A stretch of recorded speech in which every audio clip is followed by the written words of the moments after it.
with regard to India and Russia, we have really a long-standing relationship with Russia, a relationship that has certainly served our interests well.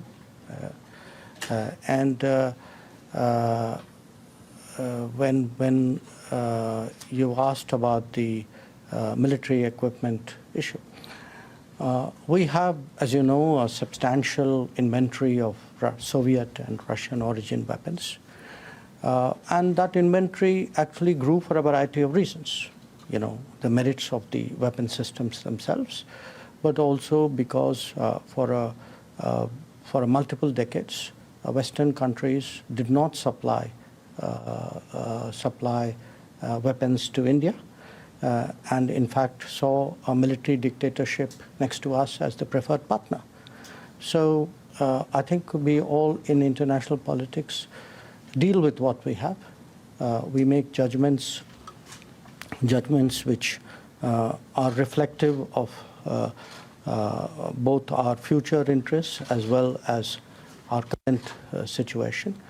My sense is, in terms of this current conflict, like every military conflict, there are learnings from it, and I'm sure my very professional colleagues in the military would be studying it very carefully.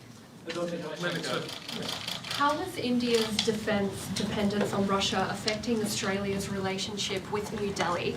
And have you raised it with your counterpart today? I think that question's just been covered, to be honest with you. Indian Community Leader? Pawan Luthra, Indian Link Media Group from Sydney. Minister Jaishankar, there seems to be a diplomatic war brewing between Canada and India. On 23rd September, India issued a travel warning for its citizens, warning them about travelling to Canada, citing a sharp increase in incidents of hate crimes, sectarian violence, and anti-India activities in Canada. Canada, in turn, has issued similar warnings of traveling to India for safety reasons. The Indian travel warning seemed to follow a Khalistan referendum, voting in Brampton on 18 September. Will we come to the question? The question is, how concerned are you about these kind of activities spreading internationally as the community grows, especially in Australia?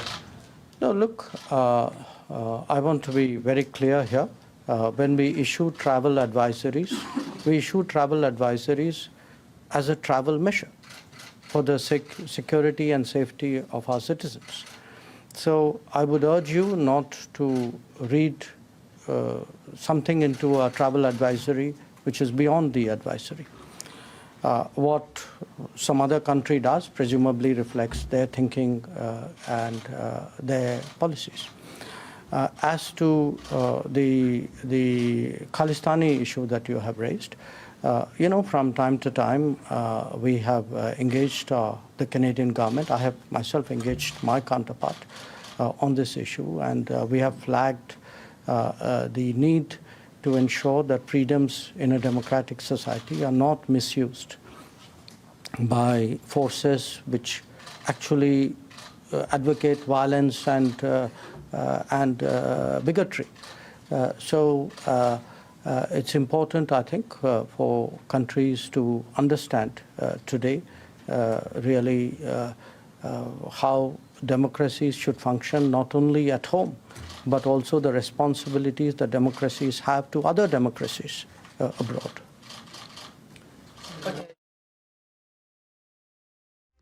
Welcome back. You were watching the India-Australia joint press briefing. External Affairs Minister S. Jaishankar speaking there, expressing India's stand on various issues that the West is raising over India's ties with Russia and buying oil from Russia, and also issues with Canada.